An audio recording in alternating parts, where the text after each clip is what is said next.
Gracias, Señor, gracias, Señor. Te amamos con todo corazón, Jesús, te amamos con todo corazón. No hay nadie mejor que tú. Aleluya. Vamos a tomar nuestros lugares.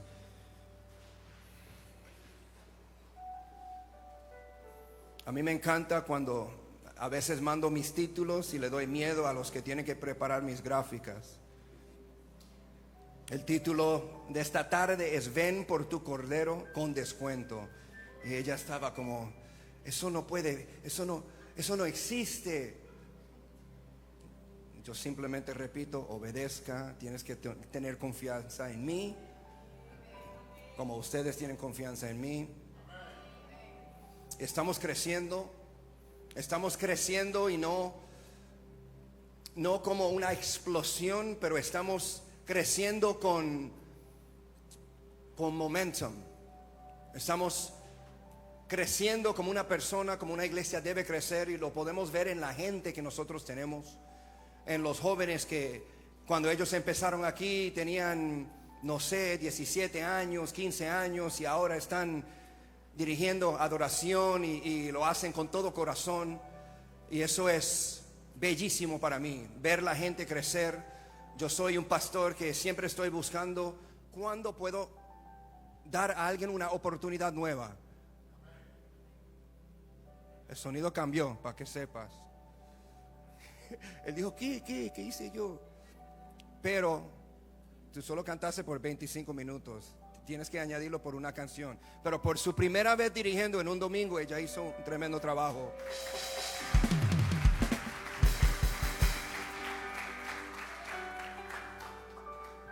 Yo siento como si estamos viviendo poder.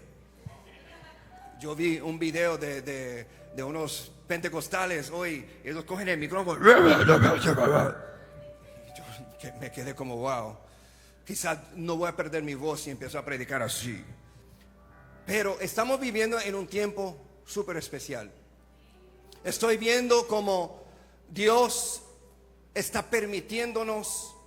Él está trabajando con nosotros para preparar el camino para la segunda venida de Jesús. Y cuando yo, en mi primer año de salvación, cuando yo leí la escritura de la iglesia sin mancha y sin arruga, yo me sentía como desmotivado. Yo decía, eso es imposible. Con todo lo que yo conocía en mi juventud de la iglesia. Y yo salí de allá a los 18 años, eso fue en el 97. Todo lo que yo vi antes de eso y después leer la escritura 20 años después, que dice que Él va a regresar para una iglesia sin mancha y sin arruga, yo dije, eso es imposible, eso no puede pasar con lo que yo vi. Y yo me sentí como si Dios me permitió sentir lo que Él ha sentido por muchos años. Y no es que Él no creía que no era posible, pero se veía imposible para nosotros.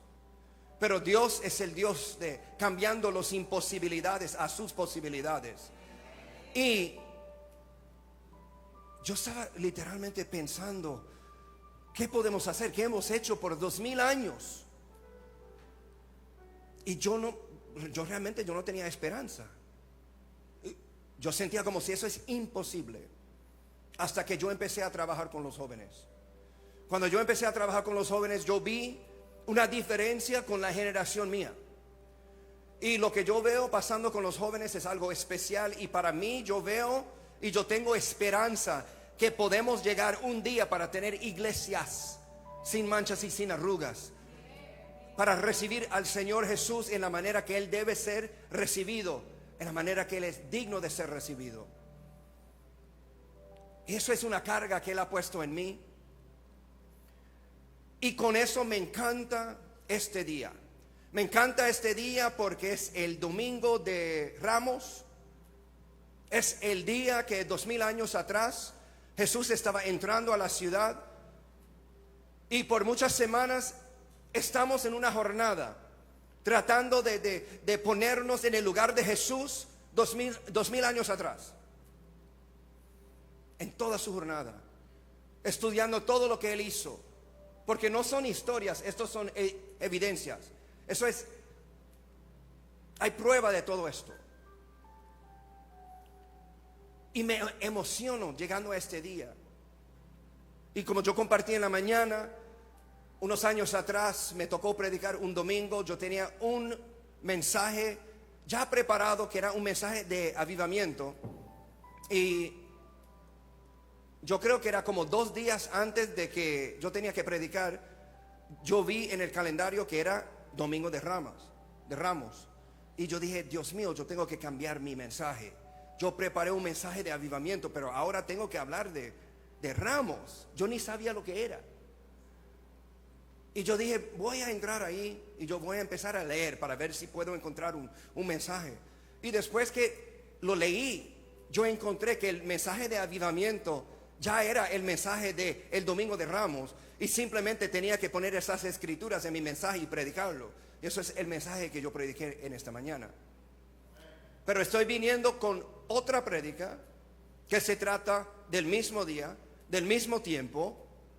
Y lo que yo prediqué en la mañana, hoy, era mis revelaciones de como 3 o 4 años atrás. Pero lo que estoy predicando aquí en mi iglesia son las revelaciones que Dios me ha dado hoy en día. Porque los amo, porque ustedes son muy especiales para mí. Y tú siempre guardas el mejor vino para el último. Aleluya.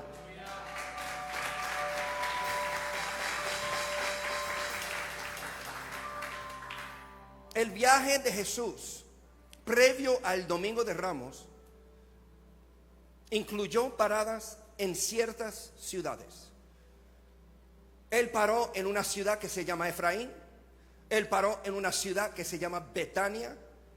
Y paró en una ciudad que se llama Jericó. Él viajó desde Efraín para visitar a Lázaro, María y Marta en Betania. Y luego continuó hasta Jericó antes de entrar en Jerusalén.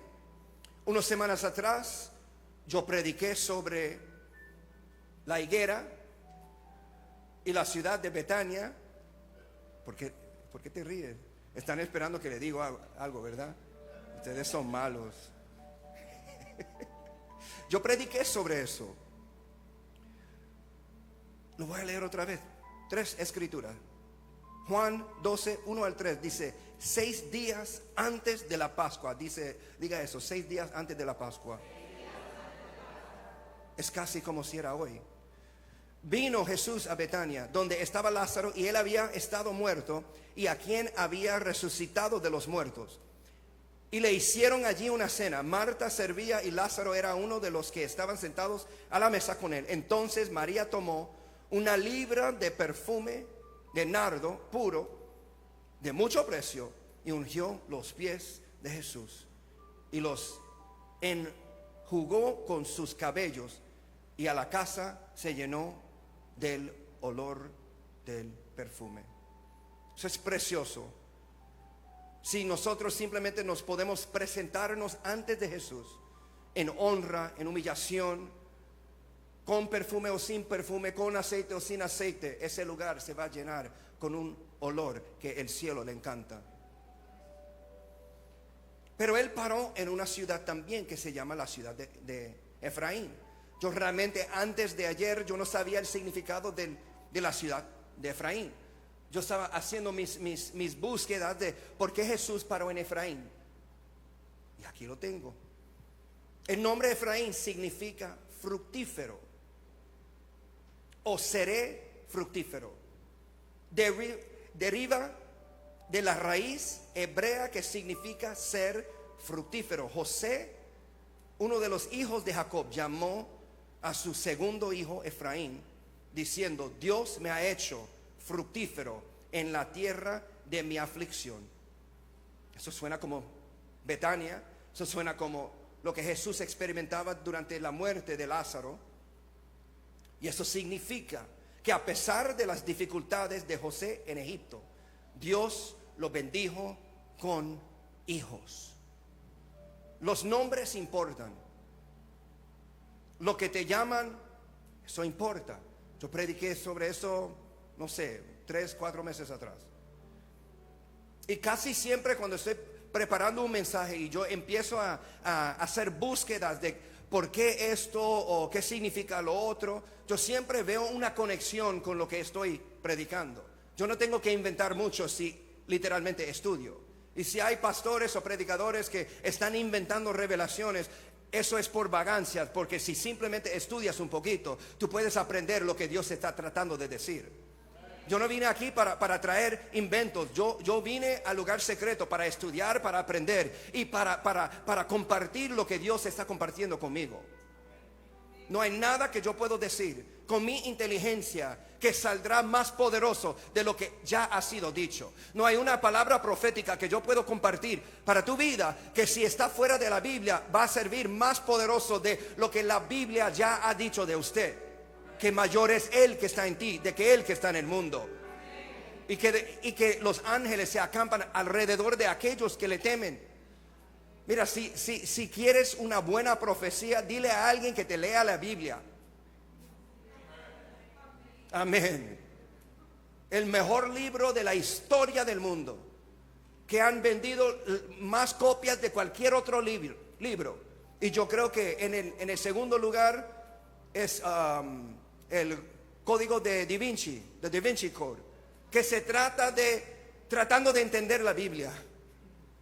La Biblia en primer lugar, el Da Vinci Code en segundo o tercer lugar, algo así. La última vez que yo investigué eso era unos años atrás, no sé si ha cambiado en los últimos años. Pero la Biblia es el libro más completo de todo el mundo. Yo lo puedo decir porque yo viví toda una vida antes de entregar mi vida a Dios, antes de abrir una Biblia. Yo fui entrenado en mi carrera, no en la universidad.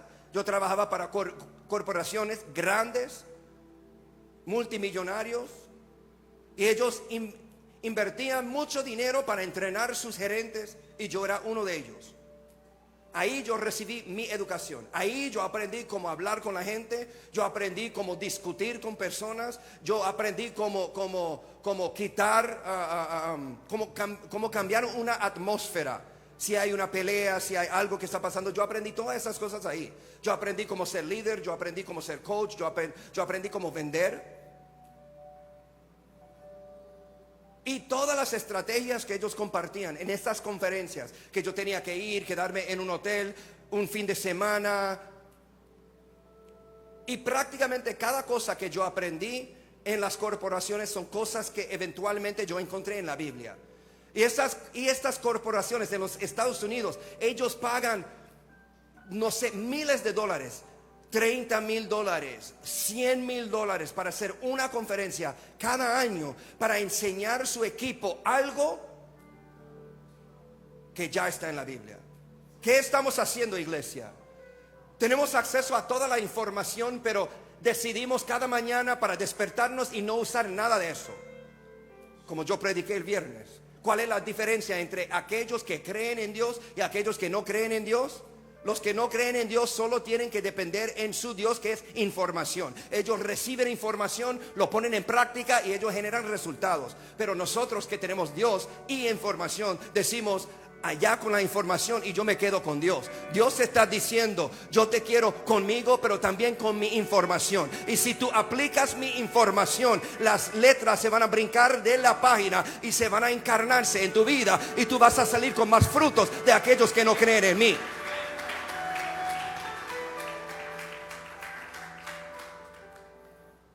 Ellos pararon en Betania. Ya prediqué sobre eso. Él también pasó por Jericó. Pasó por Jericó. Yo encontré eso increíble. ¿Cuál fue el orden? Pues estas cosas son nuevas para mí. Él pasó por Jericó. Él tuvo una conversación con un hombre que se llama Zaqueo. Yo creo que yo prediqué sobre eso un poquito. Yo lo mencioné la semana pasada. Zaqueo era un hombre rico. Él estaba pasando por Jericó. Jesús estaba pasando por Jericó. Había bulla que Jesús está en camino, el hijo de David, el hombre que está haciendo todas esas cosas. Y él quería ver a Jesús. Él escuchó mucho de él, pero él nunca lo ha visto. Y él decidió, porque él era un hombre muy pequeñito, muy chaparro. Y él decidió subir en un árbol para ver si él podía ver a Jesús. Y cuando Jesús estaba pasando, y él nunca vio a Jesús, Jesús nunca lo vio. Cuando Jesús estaba pasando, él miró hacia arriba y él dijo: Zaqueo, baja de ahí. Y no hay ninguna evidencia que antes de ese momento Jesús tuvo un encuentro con Zaqueo. Él no sabía el nombre de Zaqueo, pero Jesús supo que él tenía que encontrarse con un Zaqueo, con un hombre rico en una ciudad llamada Jericó, porque cada mañana él se levantaba muy temprano, antes del amanecer, para hablar con su padre, y su padre le decía exactamente lo que él tenía que hacer. Pues cuando Jesús llegó a tu vida, él no te preguntó cuál es tu nombre. Él dijo: yo conozco tu nombre. Desde antes de la fundación de la tierra te he conocido, te he llamado para ser profetas a naciones. Mira, no hay nada que tú puedes esconder de Jesús. Él ya lo sabe todo. Tratando de arreglar tu vida antes de llegar a Jesús, eso simplemente es tonto. Él quiere que tú llegues a Él para que Él pueda ayudarte, arreglarte. El mejor doctor que te sana físicamente, emocionalmente, espiritualmente, se llama Jesús. Y la iglesia no es un hotel para los santos, pero es un hospital para los enfermos. Y Zaqueo era uno de esos enfermos. Y simplemente diciendo: wow, este hombre tan famoso que todos conocen, wow, él viene del linaje de David, él está sanando esto y lo otro y aquello y y él sabe mi nombre. Ay, Dios mío, ¿cómo es que él iba a decir: no, tú no te puedes quedarte en mi casa porque yo no te conozco? Mira, tu reputación te persigue, tu reputación va delante de ti, que cuando tú estás en camino ya están hablando de ti. Mira lo que hizo esos norteños, que cuando ellos salieron de su iglesia y empezaron a evangelizar, ellos sanaron enfermos, ellos levantaron paralíticos, ellos levantaron personas que estaban viviendo en las calles. Y mira cómo Panamá Norte cambió. Eso es lo que pasaba con Jesús. Eso es lo que debe pasar cuando tenemos a Jesús. Ay, ten cuidado, esos maraná norteños están viniendo. Esconde tu cerveza, esconde tus cigarrillos. No, tráelo para afuera, porque ustedes van a salir libres en el nombre de Jesús. Vamos a experimentar algo, un poder, un fuego que te cambia, que tú vas a perder tu gusto para eso. Eso es lo que Zaqueo que necesitaba. Y aún hasta este momento yo ni sé si hay otro significado profético de Jesús entrando a Jericó. Pero me gusta soñar. Me gusta soñar que posiblemente Jesús tenía que pasar por Jericó, porque el pueblo de Israel tenía que pasar por Jericó para llegar a su tierra prometida. Y posiblemente Jesús tenía que pasar por Jericó para entrar en su tierra eterna. Aleluya. Porque Él nos requiere algo de nosotros que Él no hizo ya. Y por eso Él vino a la tierra. Él sufrió para que nosotros podíamos ser libres de nuestros sufrimientos. Y Él pasó por Jericó. Y el domingo de Ramos, como yo dije en la mañana, se llama la entrada triunfal. Un triunfo es a triumph, eso es una conquista. Él ganó la entrada de un ganador, entrando a la ciudad de paz. Y una cosa que sí fue profético es la manera que Él entró a la ciudad. Él decidió llegar a la ciudad. Él podía hacer sus propias decisiones. Él podía hacerlo completamente conveniente para Él. Y si miramos la dirección que Él tomó, realmente no tiene mucho sentido. Pero una cosa que las personas no sabían es que en cada lugar donde Él iba, Él estaba cumpliendo alguna profecía. Y cuando Él entró, cuando Él estaba en camino, entrando a la ciudad, Él entró sobre un asno, sobre una mula. Y Él estaba cumpliendo la profecía de Zacarías 9:9. Y el título de eso es el futuro rey de Sión. El futuro rey. Que va a haber un rey que va a llegar a Jerusalén un día en el futuro. Y cuando Él llega, Él va a entrar de esta manera. Y dice: alégrate mucho, hija de Sión. Da voces de júbilo, hija de Jerusalén. Y dice, he aquí, tu rey vendrá a ti, justo y salvador, humilde y cabalgando sobre un asno, sobre un pollino, hijo de asna. Y Jesús entra en Jerusalén montado en la misma cosa. Una cosa que es interesante es que cuando Él mandó los discípulos para buscar el animal, el burro, el asno, Él dijo que cuando ellos te preguntan por qué lo necesitas, diles, el Señor me mandó para conseguirlo. Y yo no sé de ti, si tú tienes, yo no sé si tú eres como Viviana, que tiene 40 gallinas en su casa. Pero una persona viene a su casa y le dice, dame la gallina que se llama Luisa, porque el Señor lo quiere. Estoy seguro que ella va a decir, no, eso es mi gallina. ¿Verdad? Tú no compartes tus gallinas con nadie. Ella es una gallinera. Segundo dijo que no. Pero él obedeció. Ellos estaban esperando para un Señor y Salvador por tantos años, que simplemente usando el nombre, y posiblemente eso puede traer un cumplimiento a la palabra profética que este hombre en el pasado dijo, lo rindió. Pero una cosa también que es muy interesante es que el burro fue con ellos, porque yo creo que dice que el burro nunca fue entrenado. Y ustedes ya saben los burros. Muchas veces cuando estás peleando con tu esposa o con tu esposa y no se quiere moverse, tú dices, no sea tan terco como un burro. Porque ellos no se mueven. Ellos no se mueven si no están entrenados. Ni con su dueño. Y ellos fueron con 2 personas que eran extranjeros. Mira, no solo el dueño reconoció que Jesús era el Señor, el burro reconocía que su Señor ha llegado.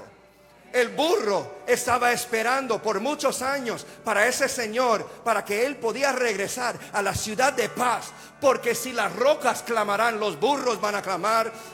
Hasta tus tenis, hermano, van a clamar la venida del Señor. Si solo podemos traer ese clamor de las rocas a nuestros corazones, podemos recibirlo.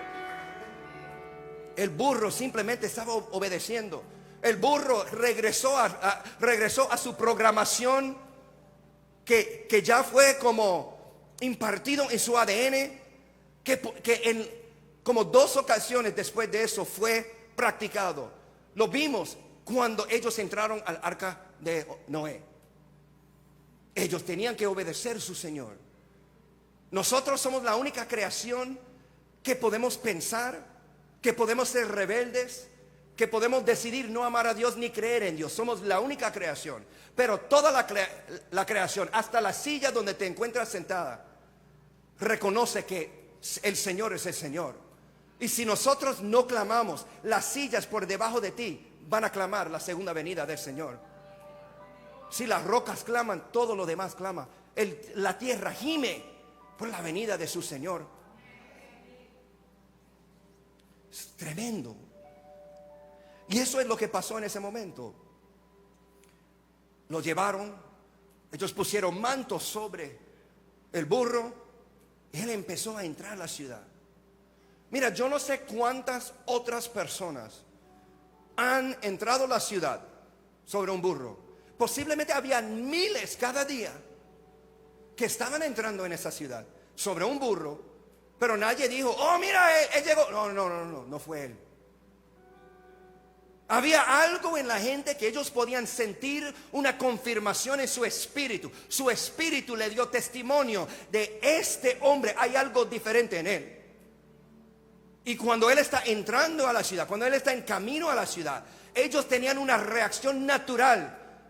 Y se manifestó en gritos, se manifestó en lágrimas, se manifestó en cortando ramas y presentándolo a Jesús. Jesús entra en Jerusalén montado en un burro cumpliendo las palabras de la profecía. Mira, tu rey viene a ti. Tu rey va a regresar.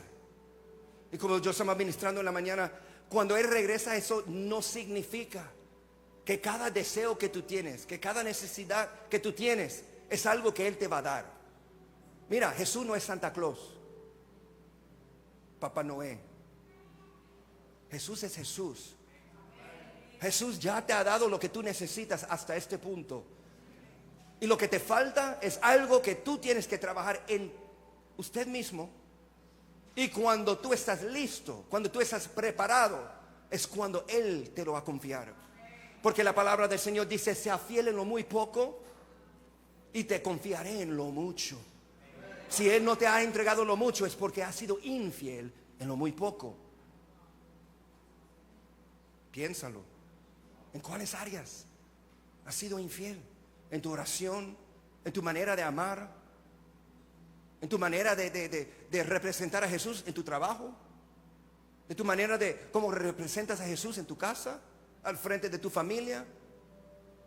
Cosas que realmente ni importan, como yo estaba mencionando el viernes, siendo infiel con usando el baño y no lavando tus manos y saliendo y cogiendo la mano de todos. Ay, pero no pasa nada. Ok. Y por eso te falta. No pasa nada, no llega nada, nada está en camino, no pasa nada porque estás siendo infiel con lo muy poco. La integridad no es lo que tú haces cuando la gente te está mirando. La integridad es lo que tú haces cuando solo Dios está mirando. Cuando solo Dios está mirando. Cuando tú estás solo, tú no estás solo. Dios está mirando y Él tiene otro nombre que se llama Adonai El-Roi. Adonai El-Roi significa el Dios que ve, el Dios que siempre está mirando, el Dios que estaba ahí cuando tú estabas llorando, cuando te sentiste a solas, el que estaba ahí cuando todos los demás te abandonaron. Él te estaba mirando. Él siempre está mirando. Sus ojos recorren la tierra buscando corazones comprometidos a Él. Él está esperando para ese momento preciso que tu corazón se convierte a Él, se compromete a Él. Y ahí en ese momento es cuando sus ojos van a llegar directamente a ti. Él está mirando. Y nosotros vivimos en algunos sentidos como si Dios no es real.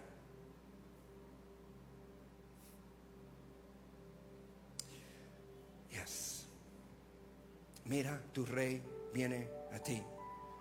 Él viene a ti. Él viene justo y Él viene victorioso. Pero también viene humilde y montado en un burro en ese tiempo. Pero cuando Él regresa, está regresando en un caballo. Y hay significado. Cuando un rey salía de su país en un burro, era un tiempo de paz.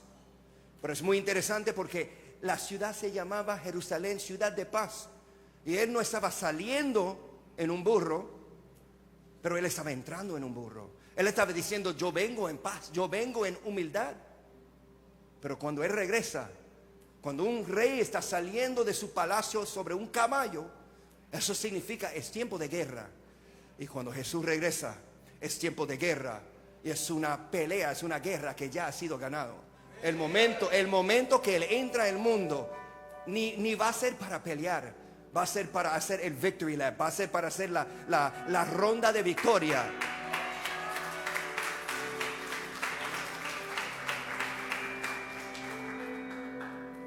Y esto no es una llegada cualquiera. El pueblo reconoce. El pueblo la reconoce. Y ellos gritan a lo alto: Hosana al Hijo de David. Que era una declaración de Jesús como Mesías. Cuando ellos estaban declarando, gritando, llorando Hosana, ellos estaban diciendo: nuestro Mesías ha llegado.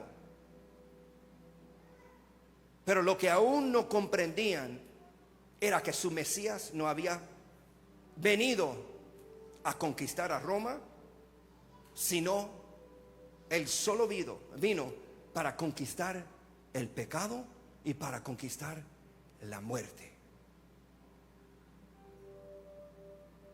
Mateos 21, 1 al 11. Dice, cuando se acercaron a Jerusalén y vinieron a Betfagé, al monte de los olivos, Jesús envió 2 discípulos diciéndoles, id a la aldea, búscame ese asno.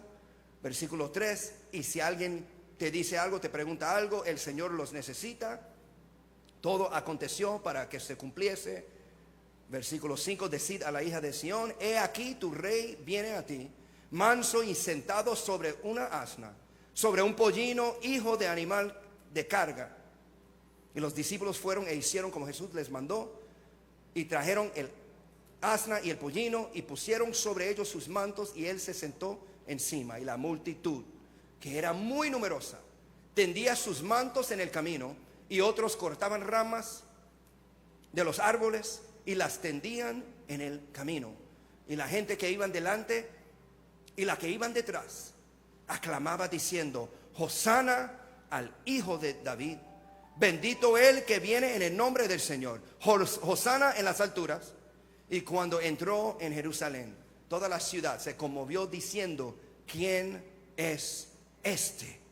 Y la gente decía, este es Jesús, el profeta de Nazaret de Galilea.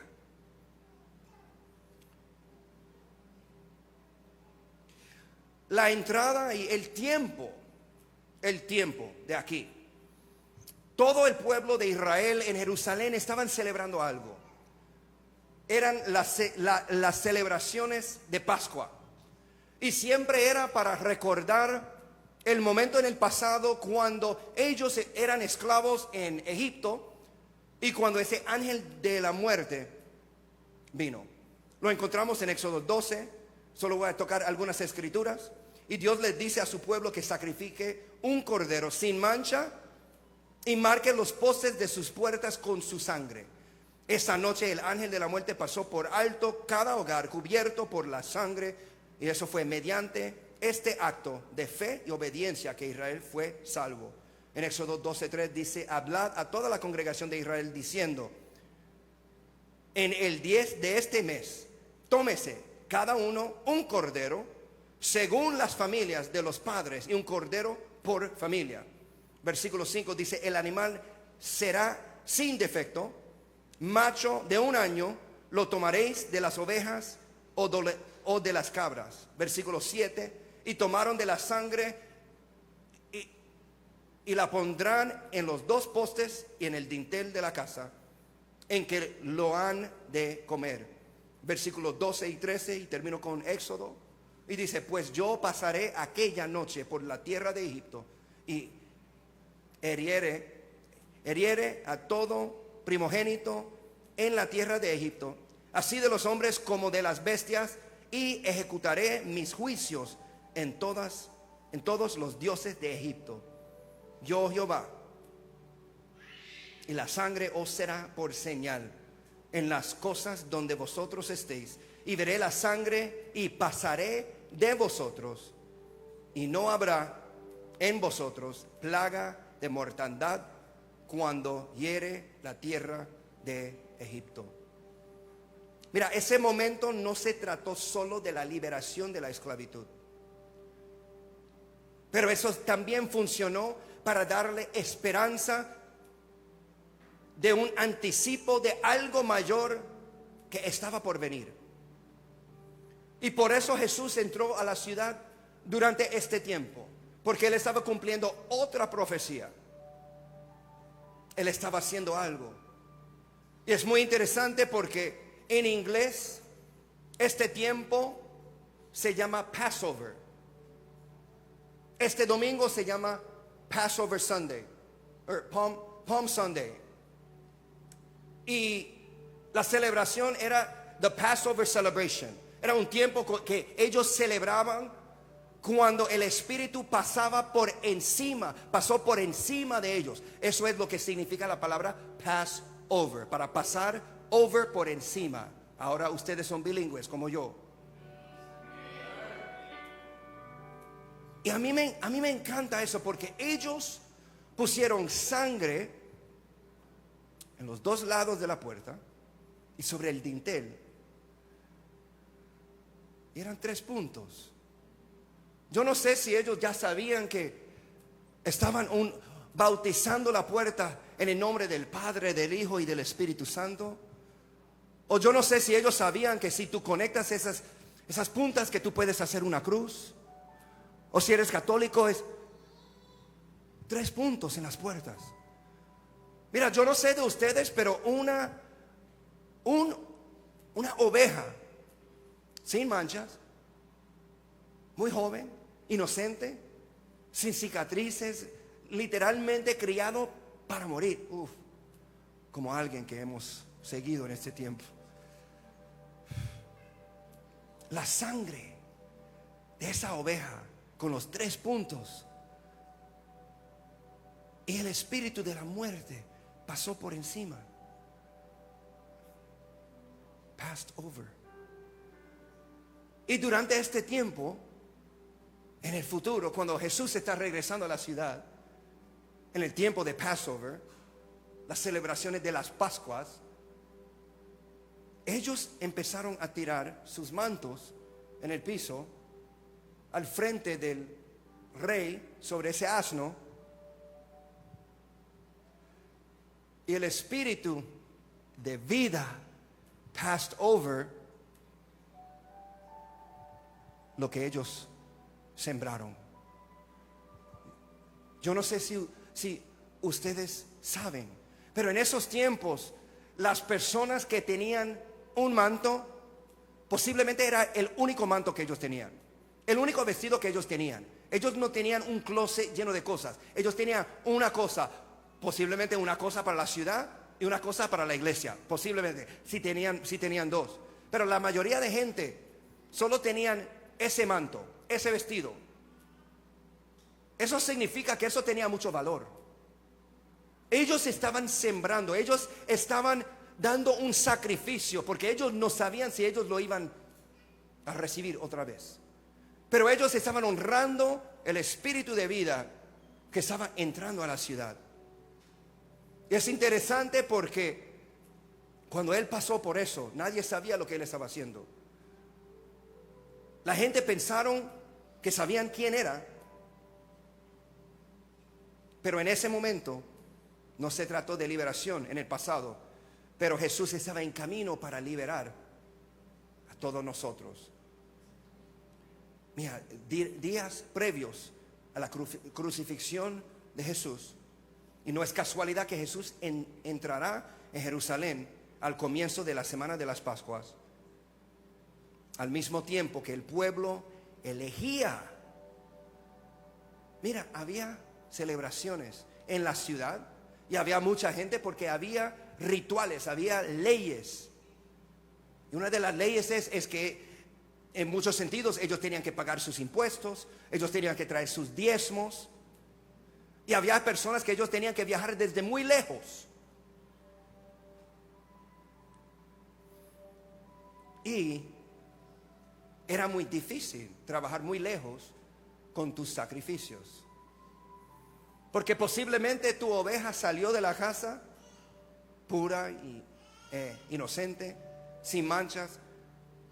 Pero cada vez que yo salgo del pueblo, del interior, y trato de ir a la ciudad, algo pasa. Hay algunos bandidos que siempre me tratan de robar y me han dañado el sacrificio. Y cuando ellos llegan, no lo aceptan porque no está perfecto. Ok, pero mira, somos seres humanos, somos muy inteligentes. Tenemos que pensar en algo. Debe existir una estrategia que nosotros podemos implementar para no tener este problema. Así somos.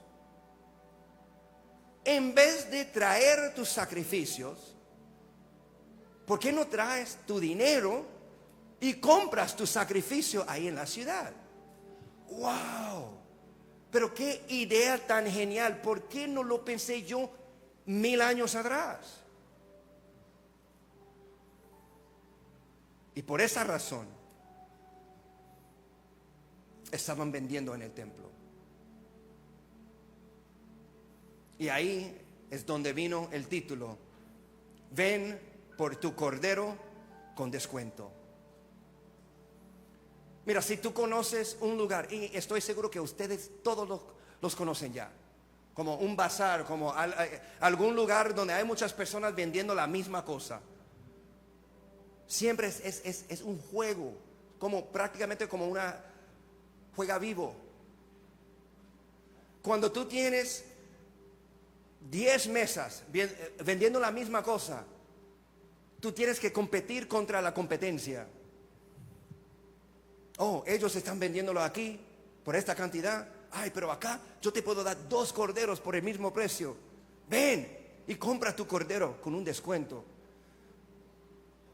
Ven y paga menos para tu sacrificio.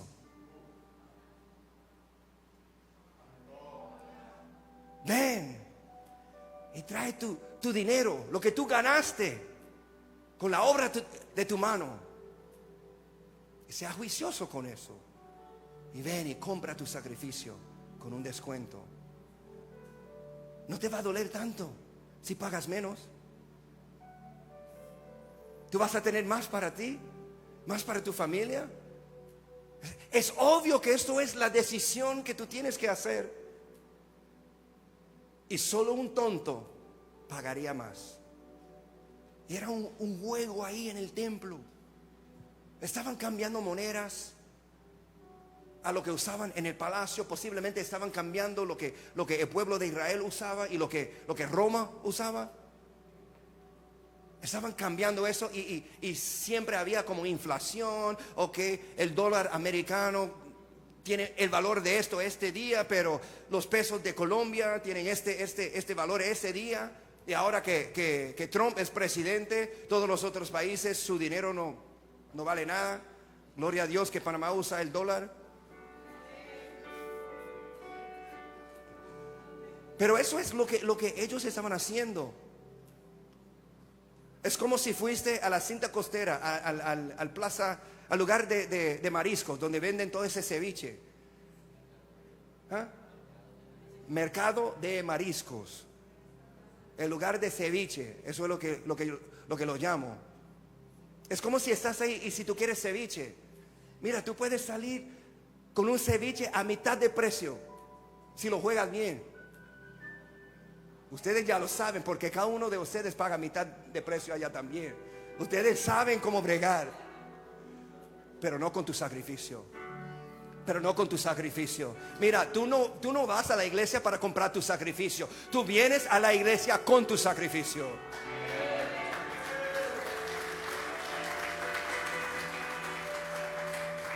Mateos 21, 12 al 17. Y entró Jesús en el templo de Dios y echó fuera a todos los que vendían y compraban en el templo, y volcó las mesas de los cambistas y las sillas de los que vendían palomas. Y les dijo: escrito está, mi casa de oración será llamada, mas vosotros la habéis hecho cueva de ladrones. Y vinieron a él en el templo ciegos y cojos, y los sanó. Pero los principales sacerdotes y los escribas, viendo las maravillas que hacía, y a los muchachos aclamando en el templo y diciendo: Hosana, hijo de David, se indignaron y le dijeron: ¿oyes lo que estos dicen? Y Jesús les dijo: sí, ¿nunca leísteis? De la boca de los niños y de los que maman perfeccionaste la alabanza. Y dejándolos, salió fuera de la ciudad. ¿Y dónde fue? Mira, él estaba molesto. Él regresó a la casa de su papá y encontró una cueva de ladrones. Mira, los ladrones se esconden en las cuevas para contar sus riquezas. Ellos llegaron a un punto donde ellos ni tenían que esconderse. Ellos movieron la cueva al templo. Y yo veo que esas iglesias, esos ministerios que se enfocan tanto en la prosperidad. No pasa nada. Usa tu tarjeta de crédito. Si no tienes plata, cóbralo. Y hay personas hoy en día que están pagando una ofrenda de 20 años atrás. simplemente porque están pagando los intereses. Cueva de ladrones. La iglesia no es una cueva de ladrones, es casa de oración. Eso es lo que nuestro Señor, nuestro Salvador dijo. Y Él salió molesto. Él salió molesto. Él dijo, esto dejó de ser la casa de mi papá.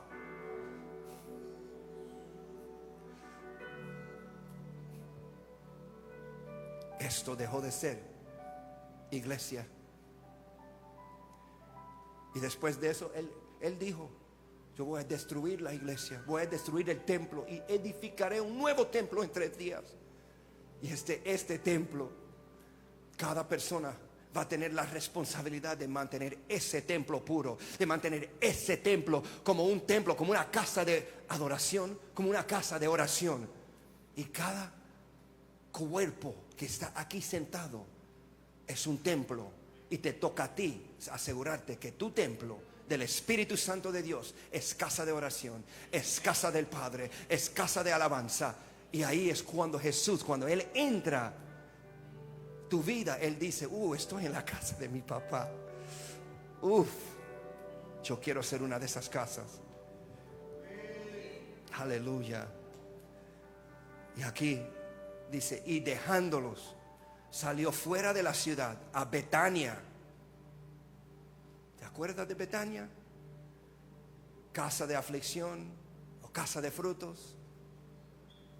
Él ya estaba afligido y él tenía que regresar allá. Y en su camino él pasó por Efraín, que significa fructificación.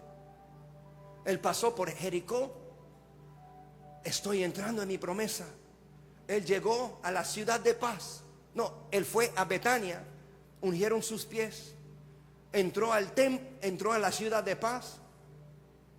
Si vamos a mirar la ciudad de paz, o una ciudad como un cuerpo, él entró al cuerpo. Y después él llegó al templo. Podemos mirar al templo como el corazón. Y él vio que en ese corazón de la ciudad no había frutos.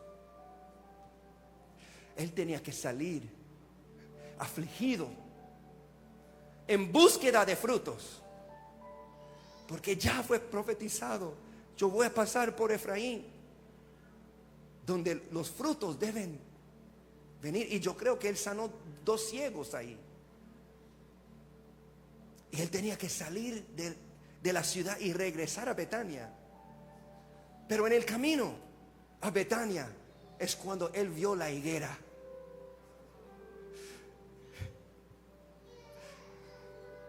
Él dijo, no hay frutos en la casa de mi papá, ni hay frutos en esta dichosa higuera. Y él lo maldijo.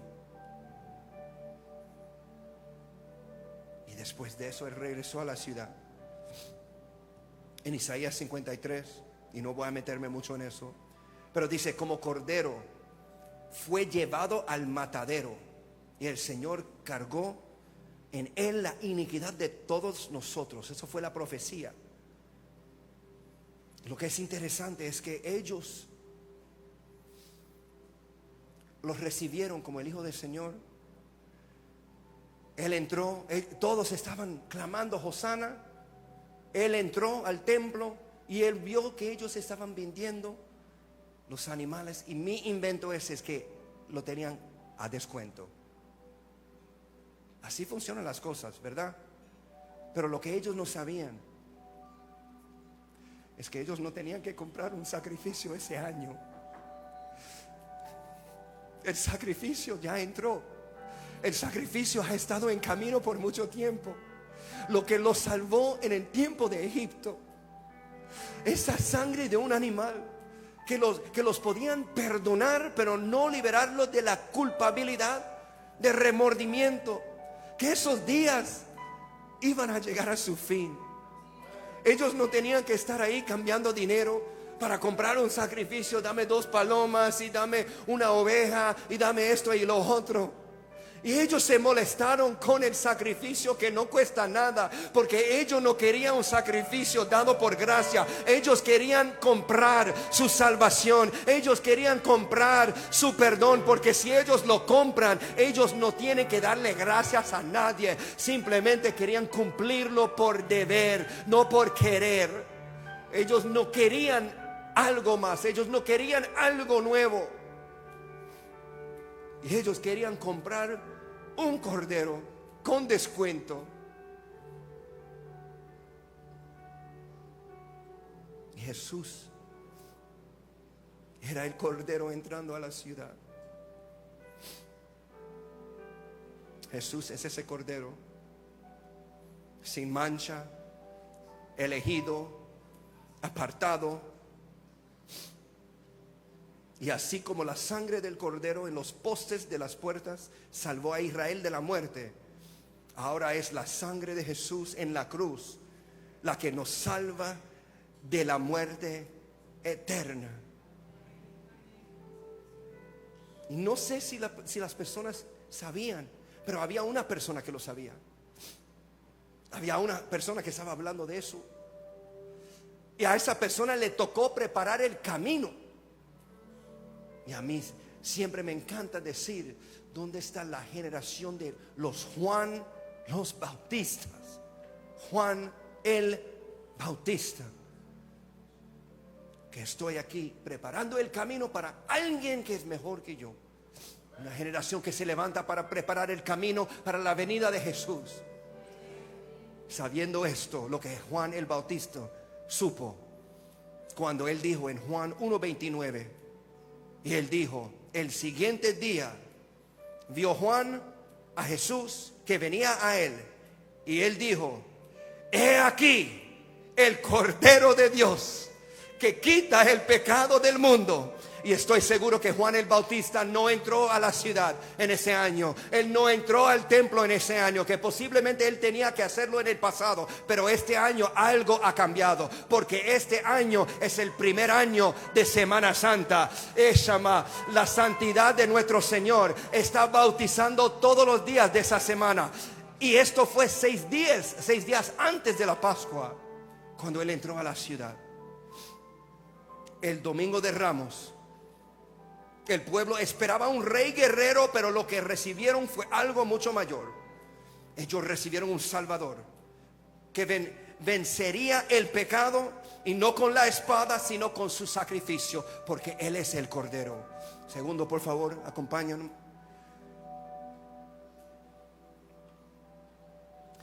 Y cuando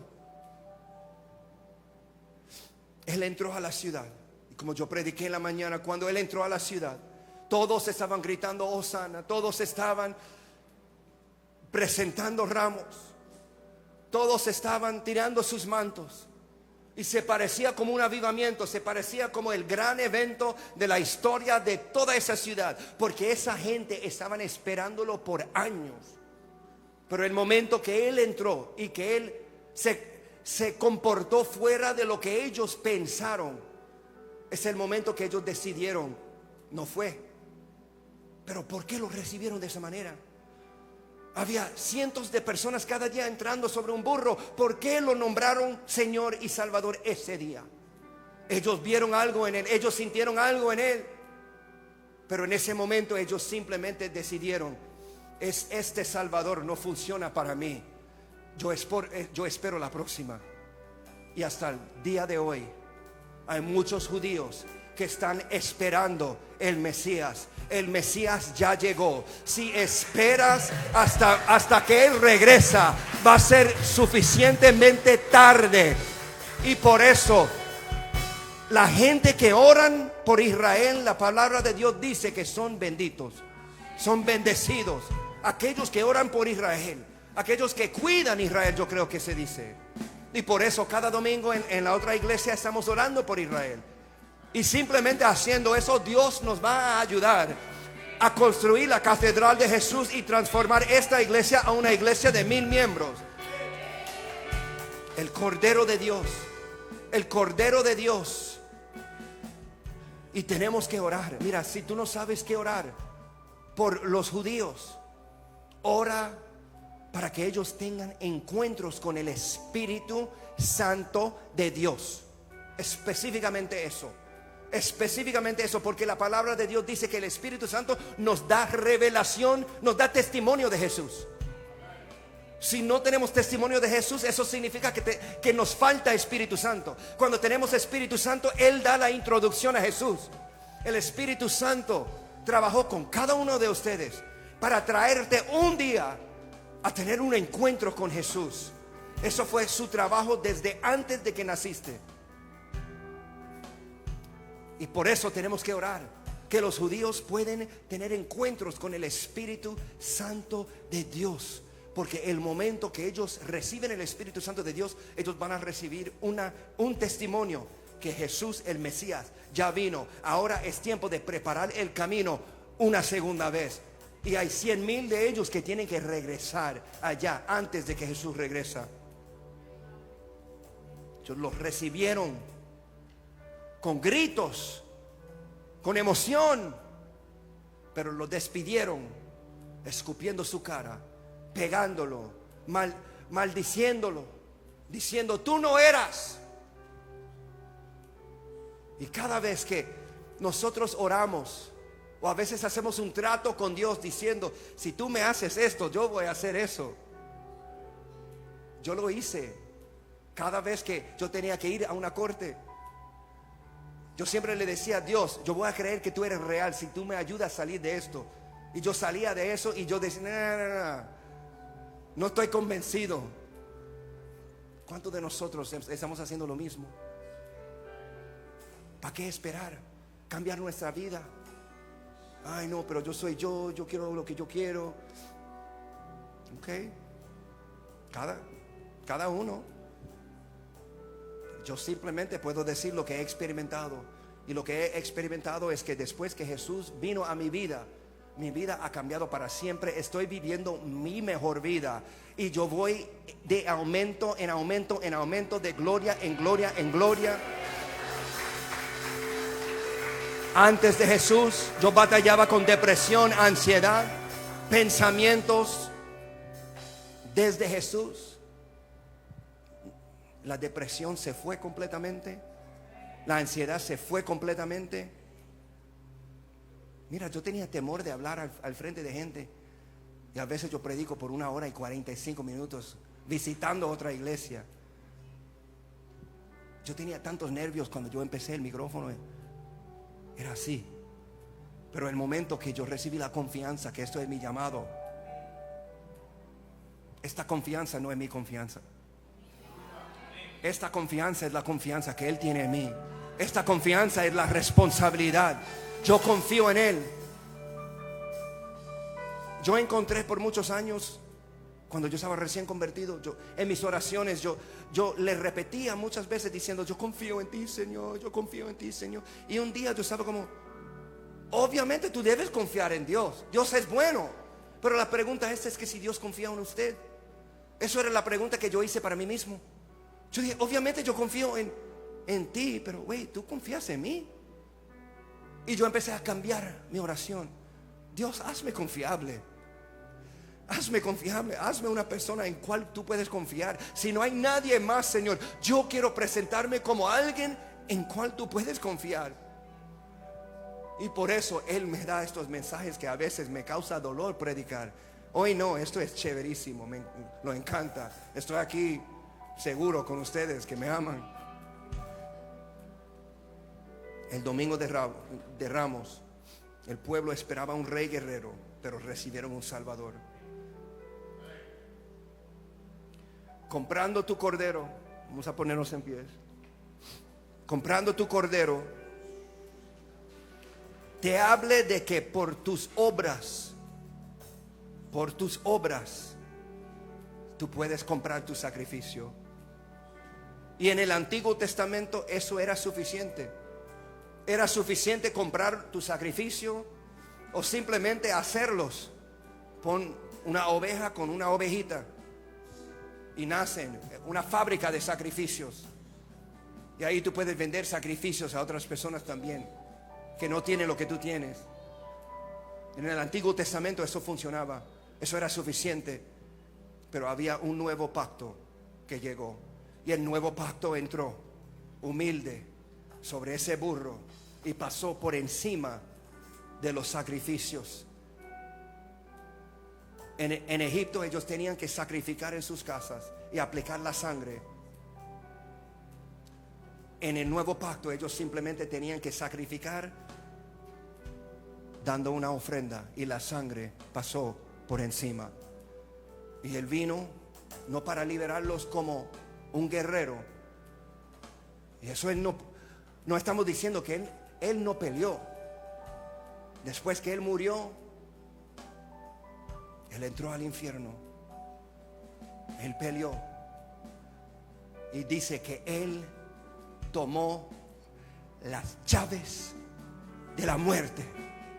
Y ahí podemos ver la razón por la cual que en toda su vida, en todo su ministerio, cuando había un muerto y cuando alguien decía: ven y ora por mi hija, ora por mi hermano, porque están muertos, él dijo: no están muertos, solo están durmiendo.